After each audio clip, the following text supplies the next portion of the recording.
Hey, RetconRaider here, and welcome back to Warhammer 40k Rogue Trader. As today, we deal with the inevitable aftermath of Anthar's solo morning. I mean, look, I like the guy, but he definitely wore on me with that solo caper of his. Hopefully not to be repeated now that he's directly under our supervision again, or more importantly, under Glado's supervision. But we'll go ahead and get this taken care of, and then hopefully have some time left over so we can actually deal with someone else's nonsense for a while. Goodness knows, Cassia has been very patient. So let's figure out what's going on with Solo. We don't have a ton to go on, but I want to say it's probably some sort of, like, separation anxiety, perhaps? Maybe related to whatever really happened to his parents? He did go to pieces pretty quick once separated from Glado. And I hear something very similar happens if you take him to Kimura as well. Rogue Trader. Solomorn gives you a curt nod in greeting. Solo, feels like we should probably talk about what happened back on Viabo 6. Yes, I've been looking for a chance to have this conversation. I must tell you something about my past, so that we might consider the matter closed. If you agree to hear me out, that is. Solomorn's nostrils flare, his eyes darting uneasily around the bridge. I mean, that is literally why I'm here, so please. It's about what really pushed me into the pit of anger. Solomorn closes his eyes. Back in Calixis, before I was promoted to Proctor, I served in the same squad with another arbitrator, Emerson. He wasn't just a comrade. We entered the Schola Progenium together. We went through training together. We were assigned to the same hive world. He was like a brother to me, and I killed him. He speaks with lifeless detachment. Remember that mission I told you about? The one that cost me my arm? It was Emerson who sold us out to the crime syndicate and compromised the raid. Right, the raid with the mutant that tried to eat his arm, and then he used it as an improvised body shield. So it was relevant. I was badly wounded in the fight, lying on the floor, barely alive.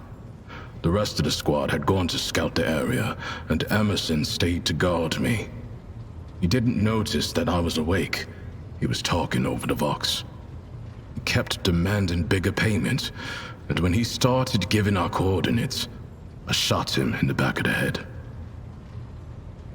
I figured that we weren't making it out of there alive, so I logged my final report, attached my Vox to Glato's collar, and told him to return to the headquarters. Then, I passed out again, and when I came to, I had already been captured. The heretics tortured me for days, but I held on until the exaction squad arrived. Solomorn places a hand on Glado's neck. An extraction squad, I assume that's exactly what it sounds like? A special unit. Exaction squads are dispatched to track down and apprehend dangerous criminals. They were investigating Emerson's betrayal, and it had led them to the heretics' hideout where I was being held prisoner.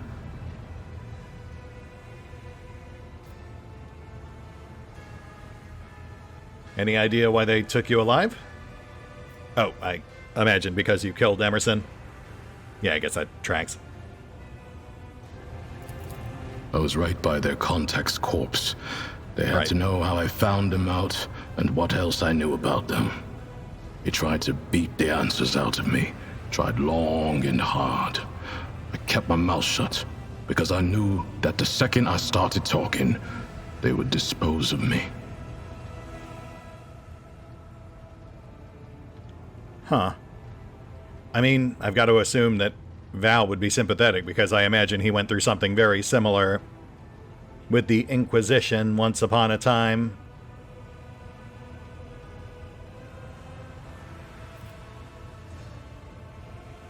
So that's how you survived.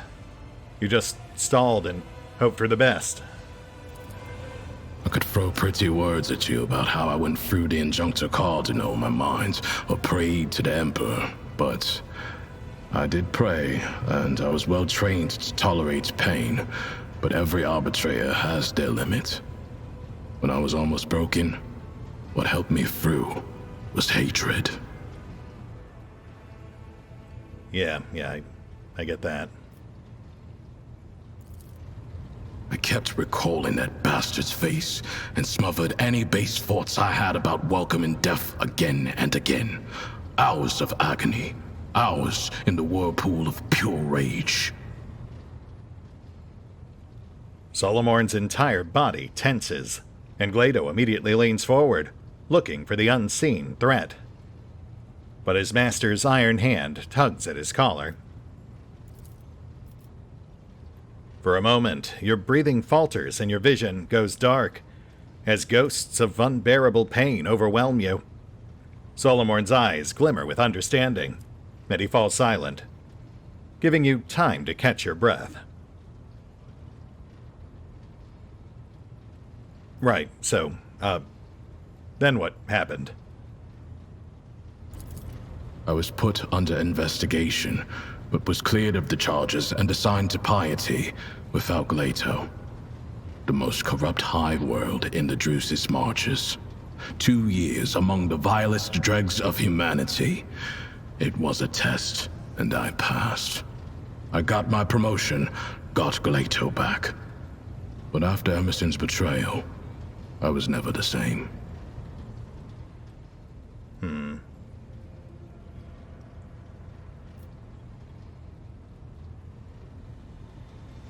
You have my sympathies. It's not easy being betrayed by someone you trust. Or having to kill them. You deserve better.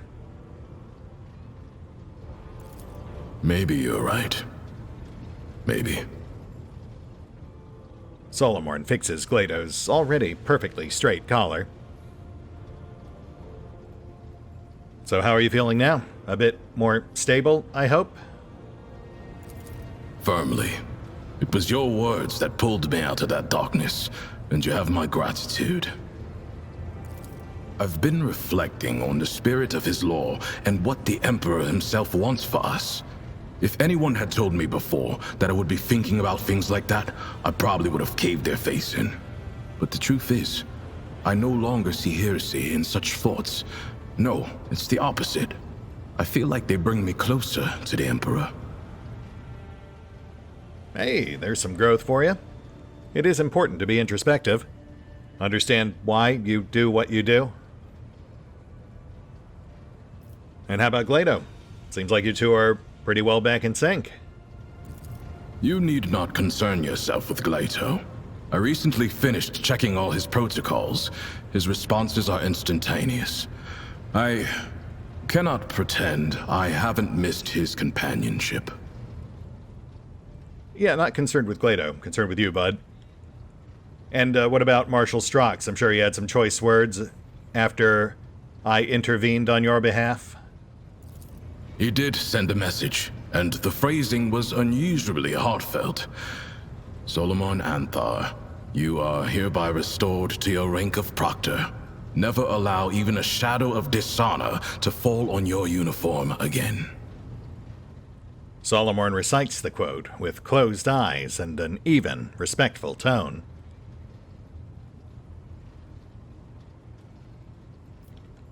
Yeah, real sappy stuff.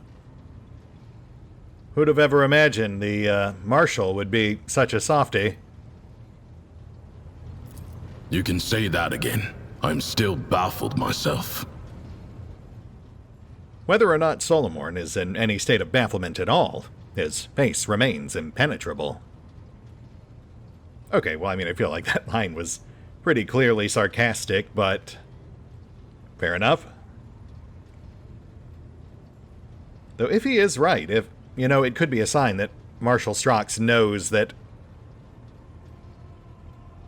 Inscriptia is up to something, but is unwilling to bend or break the law to fight it. You know, assuming he is, in fact, loyal to the Lex.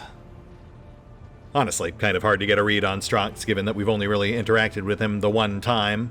And even then, Inscriptia did most of the talking. Hopefully we'll get a proper face-to-face with him at some point. Alright, Solo. Brass tacks. I'm not going to pretend I'm happy with how things went on Viabos 6, but assuming it was an isolated incident, and we're not going to have any unfortunate relapses, I think we can call this resolved. What do you say we move on? Good. It is about time we changed the subject. On that, I think we agree. Speaking of which, now that you've actually had some time to percolate on it, any thoughts about that whole thing on Thasera? Of course. Which part? Do you think there's any way we could have actually resolved the situation on Thasera in a way that would have met Inscriptia's oddly elusive approval? I do not know. It was one of those tough situations where only time will tell how well you handled them. If I were in your position, I would take the prefect's evaluation in stride and learn from your painful experience on Thasera. Sometimes, life knocks the wind out of you in a way that can't be dodged, so it helps to learn how to take a hit. Sure, but, I mean, be that as it may, I do still feel like she went out of her way to twist things, to show them in the worst possible light. I feel like we made the best choices we could have, with, granted, one possible choice I might alter in retrospect.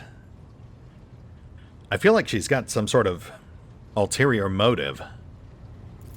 I'm not going to call the prefect's judgment into question, but you had to make a difficult decision, and you made it. You took responsibility. I appreciate such qualities in people. Yeah, thanks. You know, I've been thinking a bit about your situation, and you know what might help is if you picked up like a hobby or something. It's not healthy to just sit around stuck in your own head all the time. Just out of curiosity, did you see anything back on Thasera that might have caught your interest? I was on a mission, not attending to pointless amusements. I mean, sure, but people can do more than one thing at a time. You gonna tell me you're not capable of multitasking? You were so focused on duty, you had no thought to anything else? You are quite right, and I am almost proud of it. What kind of arbitrator would stoop to idle revelry or throne forbid dancing? I don't know, man. Don't knock it till you tried it. Dancing away the rage is a time-honored tradition for some. I think they call that crumping these days, but what do I know? I'm like 1,000 years old. Well, how about this? As the rogue trader, could you give me a professional assessment of any activities on Thasera that you found at all appealing? Very well. If you insist, let me think about it one more time. The wine smelled like wash. The imposter hunt was a plot. I failed to see anything appealing there. And the rest of the festivities had all the characteristics of degradation. I believe that covers everything. Nope, wait a second. I don't know why, but I enjoyed seeing that augmented beast roam free. He says with finger raised. Yeah, can't disagree with you there. Oh, number 4. Gone, but not forgotten. And honestly, the others, too. You know, it wasn't their fault they were forced to fight us to the death. That was all bluff. Maybe they would have done it anyway, but it would have been nice if they'd at least had a choice, like 4 did.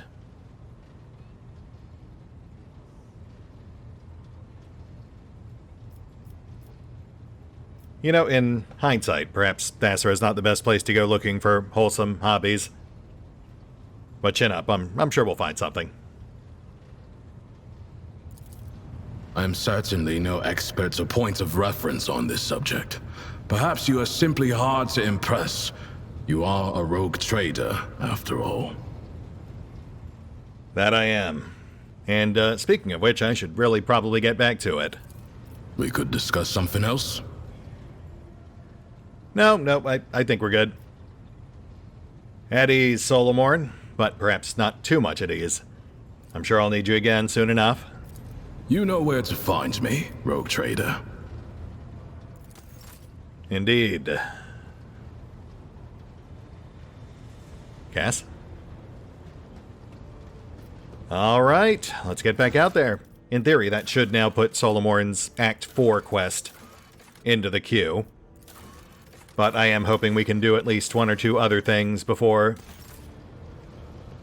that actually triggers. I don't want to overdo it. How you doing, sweetheart? Oh, I wish we'd been able to get you a proper playmate. But what we did get, and what you may have noticed towards the tail end of last week's episode, is another rank of Drusian rep. We're up to 19 now, which netted us 2 new items. The overcharged plasma gun, which on paper is pretty comparable to the ancient plasma rifle, but comes with an overcharge caveat that I find pretty unappealing. I feel like we're better off sticking with what we've got there. However, I did slot this, the Psi Focus, which adds a very chunky damage bonus to Heinrich's attacks, though it does also come with a pretty major caveat as well. A massive debuff to defense if he suffers a critical hit. But generally speaking, most fights are over so quickly, I can't really imagine that being much of a problem. And then beyond that, I will note that I did end up slotting this. That'll add some extra punch to Solo's counterattacks. His previous neck item basically just gave him 1 free Overseer action at the start of each combat. And with that, let's get back out on that dusty trail. I believe we had a single rumor zone just south of us. Yes, in Armor 4. Which might end up being the main thing we do if it actually opens up a dungeon, but otherwise, we're setting our sights on Sparagdus Mundos, which is about 4 hops south. Yeah. And Armor 4 is right along that route. Given the nature of Cassia's quest, I imagine it'll be sending us all over the Expanse anyway. That'll make it easier to justify all these other optional detours.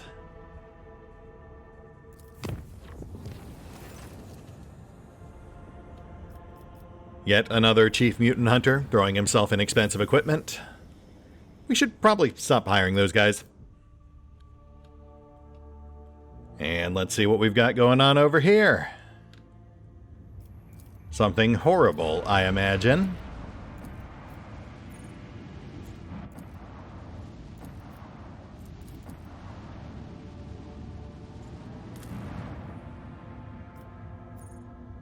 Oh, this was the meteorite world. Okay. Not sure we can really draw any connections between that and the beacon, though. I think that just gave us basic resources. The homunculus's prison that had been kept aboard the ship is activated again. Augurs detect another Drukhari beacon. Only this time, the dark artifact from the homunculus's laboratory establishes connection with it as soon as the ship enters orbit.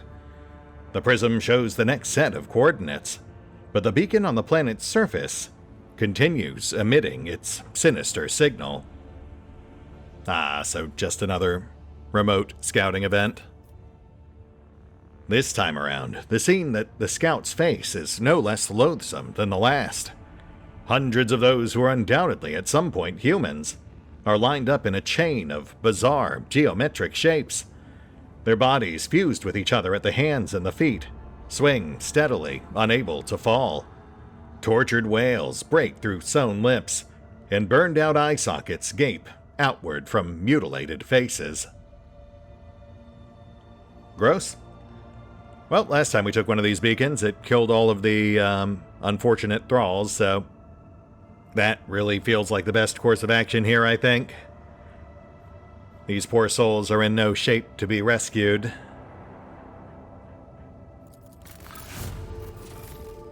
Have a stack of Xenos, which we don't really need, but more importantly, the removal of the beacon from its platform leads to a grotesque spectacle. As if the beacon had sent a signal, unseen devices within the mutants activate sequentially, burning out each mutant's innards with a scarlet glow. One after the other, continuing down the chain, the poor souls' bodies slowly smolder and turn to ash. And on we go. I really do hope we catch up with Travantius at some point. That is a loose end very much in need of tying. So... Path of Revulsion, right. Okay, so that must be our next beacon. Only 2 hops out. I mean, I don't want to get sidetracked so quickly, but... Oh, wait, no, that's actually 3 hops out. Yeah, the path I thought that led straight to it from Mortis Aces actually goes past to Kronach. Yeah, alright, in that case, we'll just stay focused. Travantius can wait. Cass is more important.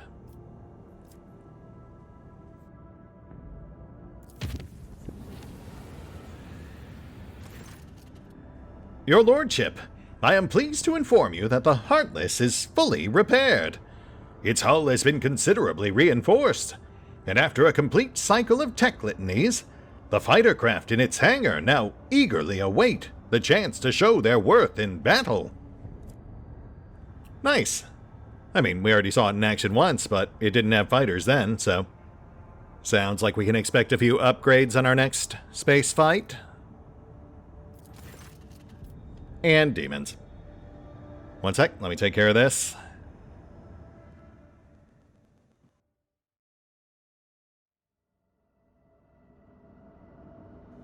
Hey, we're back. Yeah, the fight was pretty simple. And the travel, uneventful. Except for this. Apparently, Kiava Gamma's got some sort of unvanquished tech heresy going on. Which, you know, I'm sure has nothing to do with what we did last time we were there. Probably just an unrelated coincidence. But we will worry about that later. For we now have our sights set on Smaragdus Mundos. Let's do this right. Oh. Sector, Coronis Expanse. Region, Orselio Prophecy System. Location, Sanctum Navis. Exterior Observation Chambers. Material, Witness Interrogation Vox Records conducted by Upper Deck Enforcers. Entry A201-4866. 10 chronometer turns since the incident. Enforcer. Witness Hida on 00110101. You claim that you left the Sanctum Navis on the Lady Navigator's orders? Hida. Affirmative. This unit acted in accordance with Maintenance Protocols TRN 08353. Step 1. Sense the sacred mechanisms for the duration of 15 chronometer turns. Step 2. You failed to inform the bridge about the imminent jump. I want to know why. Data unavailable. The Lady Navigator ordered that she be connected to the Void Ship, but she did not order the preparation of the machine spirits for warp translation. Cause. A ritual that cannot be identified by this unit's capabilities. This unit received the command to interrupt Protocol TRN 08353 and exit the Sanctum Navis. Uh-oh, not liking the sound of this.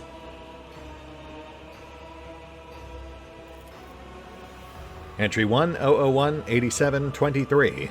30 chronometer turns since the incident. Servant. No, please, not the fingers. Enforcer. I'm gonna break one for every word of a lie I hear coming from your mouth. Now talk. Please, you have to believe me. All we did was prepare the canvas and mix the Lady Navigator's blood into the paints. Then we were told to lock open the shutters so that the Lord Captain could see everything that was going on inside the Sanctum Navis from the observation chambers, and... Rockshit. Armor glass can't shield you from warp horrors. I swear on my soul and the Golden Throne, Master Enforcer. The Lady Navigator only wanted to paint a picture for a ritual or some such. That's all I know. She wasn't going to use the power in her eye, but I still got as far away from there as I could. That's all I saw. I'm telling you.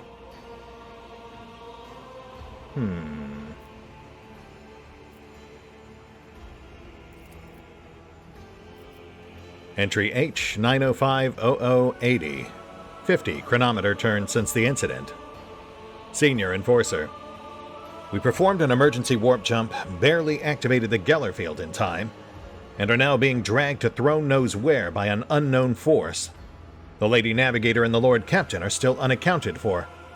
Now tell me one more time. What transpired in the Sanctum Navis? Enforcer. I escorted the Lord Captain to the observation chambers and yelled at the servant for leaving the shutters open. But then I was told it was on the rogue trader's orders. We could see the Lady Navigator clearly through the armor glass. She was lost in thought, staring at the canvas in front of her. She looked like she was completely unaware of the world around her. Soon the servants were ordered to leave the Sanctum Navis, and the Lady Navigator picked up her brush. In trance, she started dragging it across the canvas, painting one image after another, and another one over the last, and another. And then the Lord Captain noticed it. There was a thing on the other side. The picture, covered in a layer of fresh blood, was coming to life. But the Lady Navigator was oblivious. That's when the Lord Captain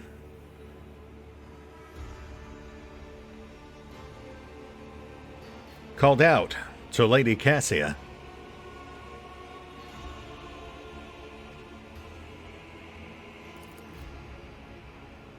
Startled by the Lord Captain's cry, the Lady Navigator answered.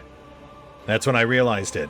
The armor glass between us and the Sanctum Navis was gone. And the things in the painting, they broke free. And what happened next? I barely remember a thing. There was a bright flash, a purple blur. I remember feeling so scared that my knees were shaking. I remember my legs carrying me away like they had a mind of their own. As I ran, I heard screams behind me.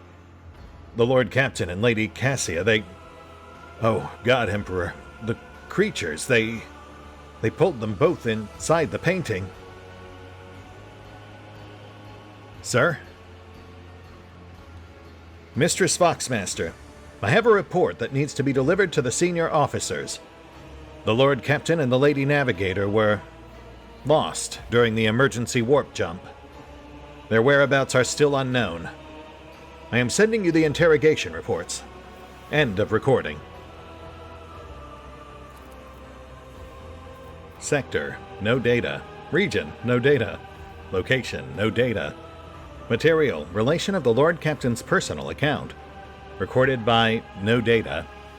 Note, strictly classified. Access protocol holder, Valen von Valancius. Tisiphone Orselio's ritual did not go as planned. The warp disturbance triggered by the Lady Navigator's trance washed over the Sanctum Navis. The Void Ship's machine spirits reacted to the surge of the Immaterium and interpreted it as a call to action. Thus did the emergency jump into the unknown begin. Amidst the shrieks of sirens, the clanging of shutters, and the distant hum of the warp engines, some unknown will pulled the Lord Captain into the Sanctum Navis, toward the creatures from the living canvas that had already gripped the Lady Navigator's throat. Horrified, almost out of breath, and struggling to scream, Cassia stretched out her hand and began slowly sinking into her own painting. The Lord Captain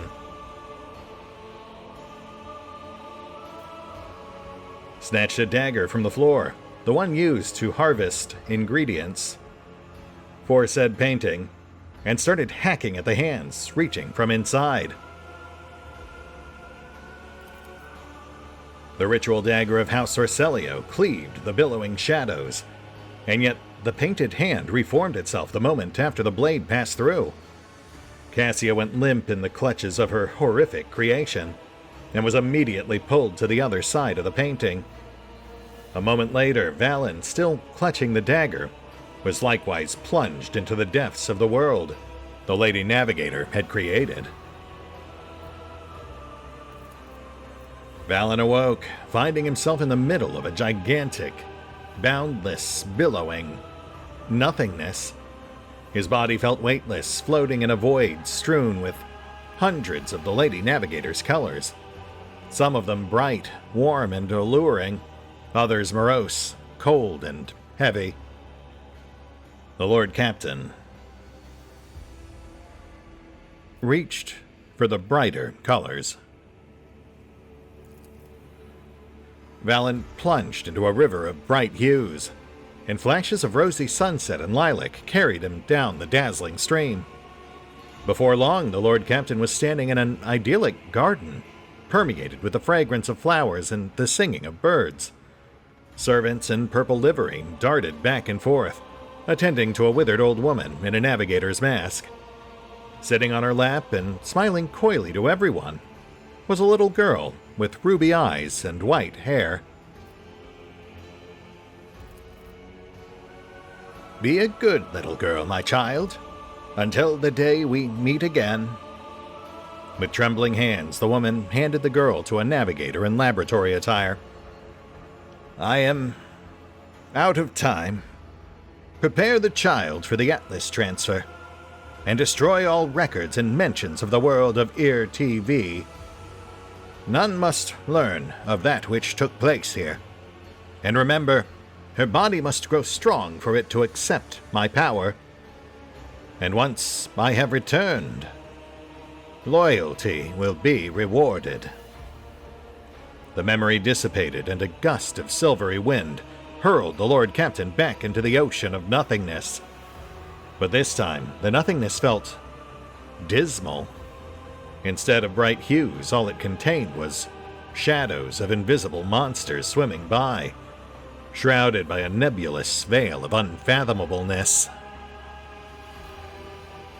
The Lord Captain swam towards the darker colors next. Grayish blue waves swallowed the Lord Captain, and the feeling of lightness disappeared as his limbs grew heavy again. Valen fell on the hard floor of a laboratory cluttered with vats as tall as a human. Inside them were dozens, hundreds even, of repulsive mutants. Some had no arms or no legs or two heads or no face, or their innards turned inside out. But each had white skin, white hair, long, clawed limbs, and ruby eyes. "My lady, the child is born!" The tall old woman slowly approached one of the vats. "Readings? Stable. Mutations?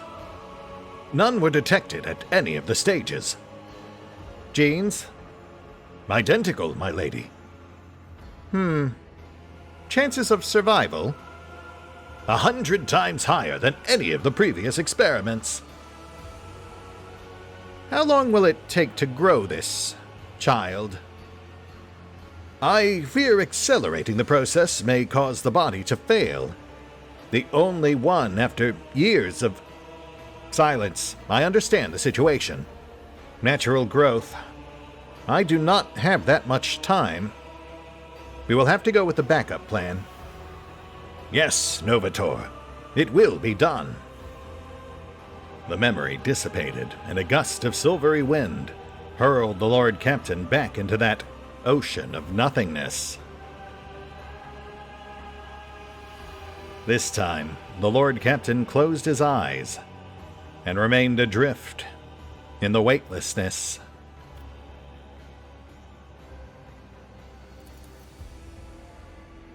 Valen stayed in that ocean of nothingness, devoid of any sensation or emotion, until a slight smile upon someone's lips surfaced in his mind.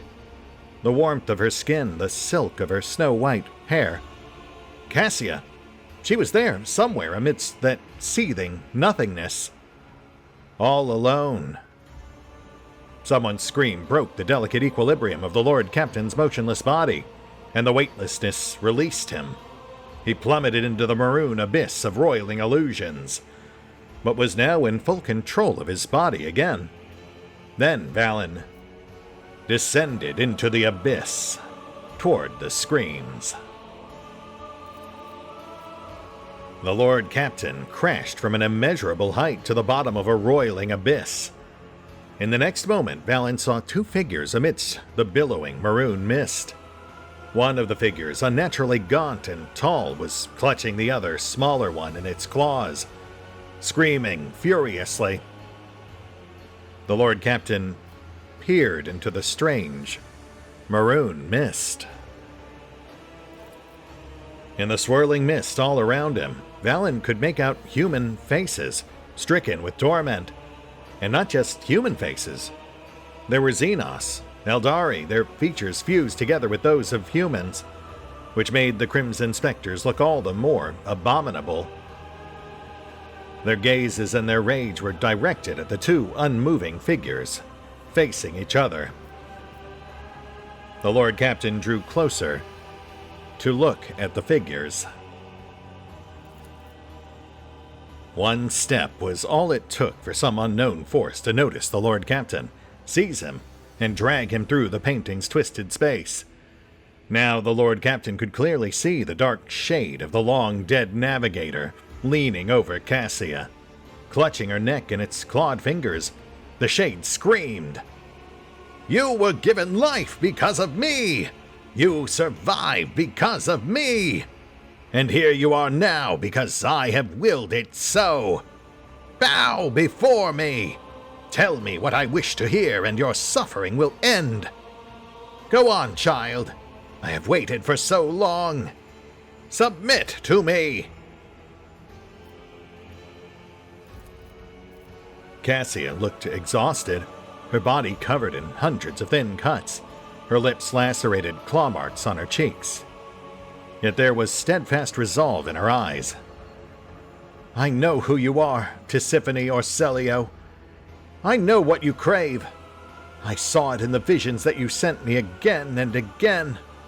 I won't allow you. I will never allow you to become me."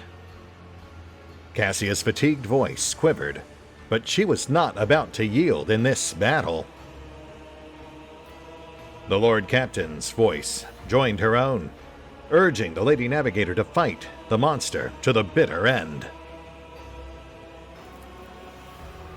The Lord Captain's words attracted not just Lady Cassia's attention.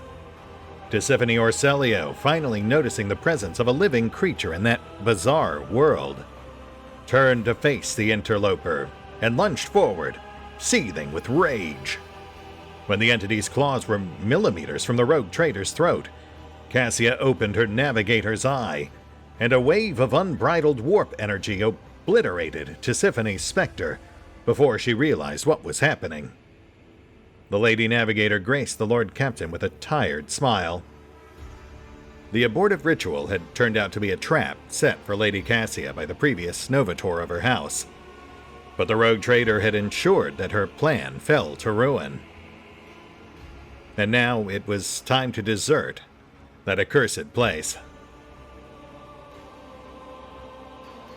Cassia took the rogue trader's hand and guided him through the maroon mist and out of the painting. Their unconscious bodies were discovered in the Sanctum Navis 20 Terran days after their disappearance, as soon as the rogue trader's void ship had emerged from the warp in an unknown system. No, that can't be it. There's no way it's over. Right, yeah, that makes sense.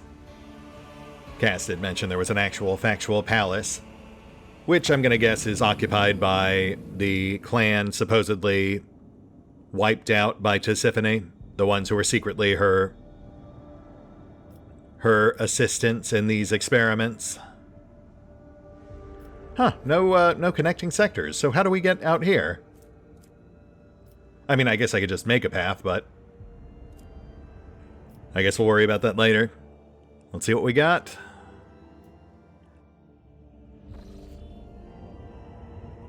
Ooh, yeah, that's slightly ominous.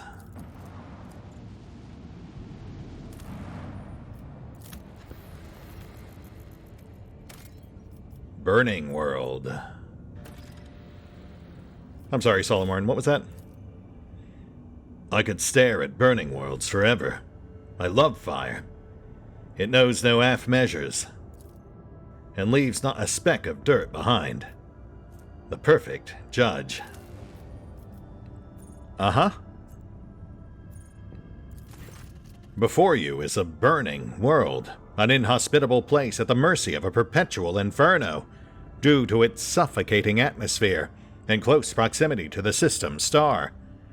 The firestorms on its surface never cease. What could the Kaspelika be looking for in such a place? Oh, wow. An actual follow-up to that whole Burning Worlds thing. Honestly, I thought that was all pointing us towards the, I think... Well, no, that was a frozen world. Huh. Alright. I'll bite. After many long hours spent analyzing the auger data, the tech priests notice something unusual. A number of constructions of artificial origin can be detected under the planet's surface. They are too vast and peculiar to have been created by humans, but their geometric shapes and other properties clearly indicate they were put together by sentient beings of some kind. Unfortunately, there are traces of human activity next to the mysterious constructions. It looks like somebody found a way to land on the planet and set up an archaeological dig. These ancient monuments have been stripped of anything of value or interest, but other burning worlds may yield new discoveries. Right. I'll bet that's because we sold the information about burning worlds to that random Kaspelikan captain. Perhaps if we had held off, we might have found something more substantial here. Though it does also seem to imply that it might be worth our time to go back and revisit other burning worlds. Now that we perhaps know what to look for? I'll have to look into that. Though, that will, of course, have to wait. For we have more pressing concerns at the moment. Right, and there's our Mind Palace. Which, sadly, will have to wait. We definitely don't have time to get stuck into it today. Though I will say, based on what we saw during that dream sequence, I suspect that it's going to turn out that these strange crystals are some sort of experimental facsimile or perhaps even altered Aeldari soulstones? ? Not entirely sure how soulstones work, but the fact that we saw humans and Aeldari blended, and obvious memories of gross genetic experimentation, it seems like a pretty safe bet that the Aeldari are in fact involved somehow, and soulstones feel like they're probably the most natural fit. Especially if Tisiphone is hoping to use it to somehow resurrect herself in a new, specially prepared body, implanted with her stone.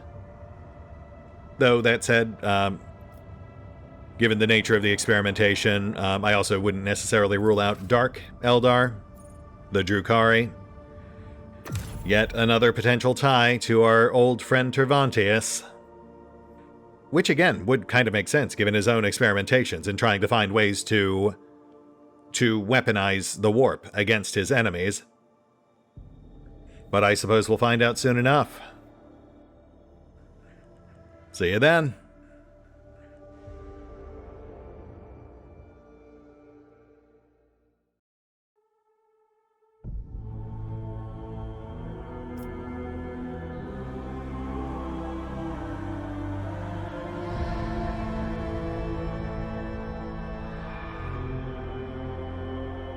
Oh, and special thanks to the Raiders, the fine folks who help make these videos possible, including but not limited to Eerie V23, Revenant, Alois, Arrow Bowman, Dragon Matrix 7, Drakiith, EgonAlter, Exsellsior, Gottlieb, James Trimmier, Kazorm, Lady Shayna, Mark Giemza, Nathan Welch Jr., OverlordPherom, RandomPassrby, RobbyB, Tomasz Piątkowski, Triphoppenskip, and Valinrook.